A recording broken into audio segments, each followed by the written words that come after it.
ETF index mutual funds నేర్చుకుని stock మార్కెట్లో రాణించాలనుకుంటున్నారా? వెంటనే ఈ నెంబర్కి కాల్ చేయండి. నమస్తే సార్. నమస్తే అమ్మ. అమెరికా, ఇజ్రాయెల్, ఇరాన్ మధ్య ఈ యుద్ధం ఏదైతే ఉందో ఇది మరి మూడో ప్రపంచ యుద్ధంగా మారే ఛాన్సెస్ ఉన్నాయా? మరి మారితే గనక ఎఫెక్ట్ ఎలా ఉండబోతుంది? కారణాలు ఏంటి ఒకసారి అనేది మాట్లాడుకుందాం. ప్రపంచ యుద్ధం జరగాలంటే ప్రపంచంలో ఉండేటువంటి మ్యాక్సిమం కంట్రీస్, మేజర్ కంట్రీస్ అన్ని కూడా రెండు భాగాలుగా చేరిపోవాలి. వన్ సైడ్ అయితే యుద్ధం ఏముంది వెంటనే ముగించిపోతుంది కదా. అంటే కొంతమంది ఒకవైపు, మరికొంతమంది ఇంకోవైపు ఉండి వాళ్ళ బలాల్ని కూడా వీళ్ళకి తోడుగా ముందుకు తీసుకెళ్తే అప్పుడు ఆ యుద్ధం దీర్ఘకాలం కొనసాగుతుంది. అది ప్రపంచ యుద్ధం కింద మారేటువంటి అవకాశాలు ఉంటాయి. మనం ఒకసారి ఇరాను, అమెరికా, ఇజ్రాయెల్ మధ్య జరుగుతున్నటువంటి యుద్ధాన్ని ఒకసారి మనం పరిశీలన చేద్దాం. ఇరాన్ని గట్టిగా సమర్థిస్తున్న దేశాలు, మేజర్గా చెప్పుకోదగిన దేశాలంటే రష్యా, చైనా, ఉత్తర కొరియా. ఈ మూడు దేశాలు బలంగా సమర్థిస్తున్నాయి కానీ నేరుగా తమ సైన్యాన్ని పంపించి అమెరికాకు వ్యతిరేకంగా, ఇజ్రాయెల్కు వ్యతిరేకంగా స్టెప్ తీసుకునేందుకు సిద్ధంగా లేవు. కారణం ఏంటంటే అమెరికాతో ఉండేటువంటి రిలేషన్స్, ట్రేడ్ రిలేషన్స్ చాలా పెద్దవి.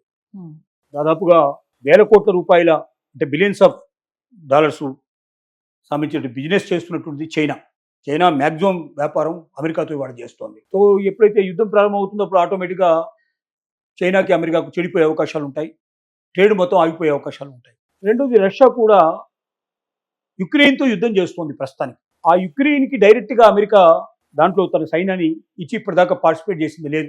ఇప్పుడు రష్యా వచ్చి నేరుగా యుద్ధంలో పార్టిసిపేట్ చేసినట్టయితే అమెరికా యుక్రెయిన్ వైపు వెళ్ళి తన సైన్యాన్ని అక్కడ పంపించేసి రష్యా మీద యుద్ధాన్ని పెంచే అవకాశాలు కూడా ఉన్నాయి. కొత్త సమస్యలు ఎందుకు తెచ్చిపెట్టుకోవాలని అవసరం కానీ ఉద్దేశంతో రష్యా కూడా ముందుకు వెళ్ళాలి. ఇప్పటికే రష్యా మీద చాలా ఆంక్షలు పెట్టడం జరిగింది అమెరికా. ఇప్పుడిప్పుడే ఆంక్షల నుంచి కొన్ని తొలగించుకొని ముందుకు వస్తుంది. మళ్ళీ ఈ యుద్ధం వల్ల కొత్త ఆంక్షలు తెచ్చుకునే అవకాశం ఎందుకు అనేది కూడా రష్యా యొక్క ఆలోచన. నార్త్ కొరియా ఏమిటంటే అరుపులు మెరుపులే తప్ప నార్త్ కొరియా ఇంతవరకు ఏ దేశం మీదకి వెళ్ళి యుద్ధం చేసినటువంటి దాఖలాలు మనకు కనబడవు. కాబట్టి ఈ మూడు దేశాలు కూడా పరోక్షంగా సాయం చేసే అవకాశాలు ఉన్నాయి. అంటే తమ బాంబుల్ని పంపించడం కానీ, తమ మిసైల్స్ ఇవ్వడం కానీ, తమకు సంబంధించినటువంటి మందుగుడు సామగ్రి అట్లాంటిది ఏమైనా కావాలంటే సాయం చేయగలుగుతాయి, ఆర్థికంగా ఏమైనా సాయం చేయగలుగుతాయి తప్ప ప్రత్యక్షంగా తమ సైన్యాన్ని తీసుకొచ్చి దీంట్లోపల ఉంచేటువంటి అవకాశాలు లేవు. వ్యతిరేకంగా పోరాటం చేయదు. ఇక అమెరికా వైపు చూస్తే కూడా అమెరికాను యాజ్ ఏ డెమోక్రసీ కంట్రీ చాలా దేశాలు సమర్థిస్తాయి, నాటో దేశాలని సమర్థిస్తాయి, యూరోపియన్ దేశాలను సమర్థిస్తాయి. కానీ ఈ మధ్య ట్రంప్ వచ్చిన తర్వాత ట్రంప్ విధానాలని తట్టుకోలేక, ముఖ్యంగా ట్రేడ్ సుంకాలు విపరీతంగా అన్ని దేశాల మీద వేసి పారేశాడు. మిత్ర దేశాలు, శత్రు దేశాలు ప్రతి ఒక్కరిని కూడా విపరీతంగా ముంచి పారేశాడు. చివరికి యూరోపియన్ ట్రేడ్ యూనియన్ ధరించలేక వచ్చి ఇండియాతోటి అగ్రిమెంట్ చేసుకుని, ట్రేడ్ అగ్రిమెంట్ చేసేసుకుంది. అమెరికాను వదిలించుకోవడానికి సిద్ధపడే పరిస్థితికి వచ్చింది. వీడు ఏ రాత్రి ఏ రకమైన ఆలోచనలో ఉంటాడో, తెల్లారులేస్తే మరే ఆలోచన ఉంటాడో, ఏ రకమైనటువంటి ఏ సుంకం ఎప్పుడు విధిస్తాడో తెలియని పరిస్థితుల్లో అమెరికాతో మనం వ్యాపారం చేసుకునే దానికన్నా పూర్తిగా నిండుగా ఆలోచించి ఎప్పుడు ఒకే రకమైన పత్తిలో ఉండే భారతదేశం చాలా మేలు అనే ఉద్దేశంతో భారతదేశంతో trade of all mother of all deeds అని చెప్పి అని దాని పక్కన తీసుకొచ్చి ఇండియాతోటి డీల్ చేయడం జరిగింది.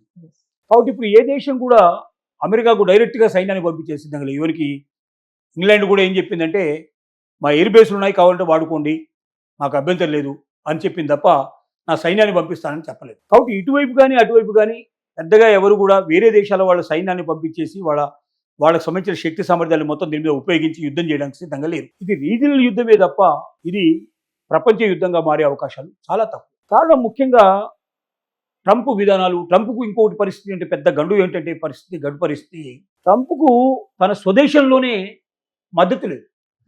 మద్దతు ఎందుకు లేదంటే తన కాంగ్రెస్ ఏదైతే ఉందో అంటే తన పార్టీలోనే తనకు మద్దతు లేదు. చాలామంది తనని వ్యతిరేకిస్తున్నారు. అలాగే ఆపోజిషన్ పార్టీ పూర్తిగా వ్యతిరేకిస్తోంది. ప్రజలు కూడా 39% కన్నా ఎక్కువ ఇవాళ ట్రంప్ను సమర్థించే వాళ్ళు లేరు.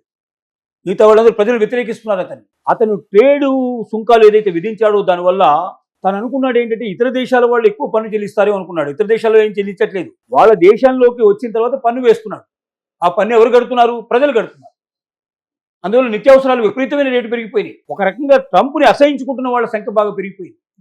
ఇక ఏదైతే వలసవాదులకు సంబంధించిన వారు ఆయన తీసుకున్న స్టెప్స్ ఏదైతే ఉన్నాయో, ఇతర దేశాల నుంచి వచ్చిన వాళ్ళందరినీ పంపించే ప్రయత్నంలో వాళ్ళందరూ కూడా అసహించడమే కాదు, కోపంతో పెరిగిపోతున్నారు. ఇప్పుడు ఒక్కొక్కరు అసలు ట్రంప్ను ఏం చేసినా పాపం లేదని నిర్ణయంలో ఉన్నారు. ఇలాంటి పరిస్థితుల్లో ఇది ప్రపంచ యుద్ధంగా మారే అవకాశాలు లేవు, ఉండవు కూడా. రీజనల్ ఒక ప్రాంతీయంగా సంబంధించినటువంటి యుద్ధం కిందనే ఉంటుంది. ఇరాన్ తన చుట్టుపక్కల ఉండేటువంటి గల్ఫ్ దేశాలు ఏవైతే ఉన్నాయో అమెరికన్ అక్కడ ఎయిర్ బేసులు చేసుకుంది కాబట్టి వాడి కోపం, అంటే ఆయా దేశాలు అవకాశాలు కల్పించాయి. అమెరికా సైన్యం వచ్చి వాళ్ళ దేశంలో ఉండి అక్కడి నుంచి యుద్ధం చేయడానికి అవకాశం కల్పిస్తున్నాయి కాబట్టి ఆ దేశాల మీద కోపాన్ని అక్కసును వెలిబుస్తూ యుద్ధం చేస్తోంది. ఇంతకు మించి ఇది ప్రపంచ యుద్ధంగా మారే అవకాశాలు ప్రస్తుత పరిస్థితుల్లో మాత్రం ఏ రకంగా కనబడటం లేదని మాత్రం ఖచ్చితంగా మనం చెప్పొచ్చు. మరి ఇప్పుడు రంగంలోకి కిమ్ పుతిన్ కూడా దిగుతున్నారని చెప్పేసి వార్తలు వస్తున్నాయి సార్. మరి ఆ సంగతి ఏంటంటారు? దిగే అవకాశాలు లేవు. ఒక్క కిమ్ సంగతి మనం చెప్పలేం. వాడు ఆ కిమ్ అనేవాడు ట్రంప్ కన్నా చాలా మూర్ఖుడు. ట్రంప్ అయినా రాత్రి ఆలోచించి పొద్దున అమలు చేస్తాడు. కిమ్ ఆ క్షణంలో ఏమనిపిస్తే ఆ క్షణంలో చేస్తాడు. కానీ కిమ్ చరిత్ర చూస్తే ఇంతవరకు అతను బయటకు వచ్చి ఏ దేశంతో కాకపోతే సౌత్ కొరియా ఏదైతే ఉందో దాని మీద కాస్త పక్కపక్కనే ఉంటాయి కాబట్టి నార్త్ కొరియా సౌత్ కొరియా రెండు విడిపోయి బార్డర్కి వచ్చేసాయి కాబట్టి రెండు బార్డర్ ఒక వాల్ మందమే, అవతల సౌత్ కొరియా ఇవతల నార్త్ కొరియా రెండు ఇంతకుముందు కలిసి ఉన్న దేశాలే ఇప్పుడు విడిపోయినాయి.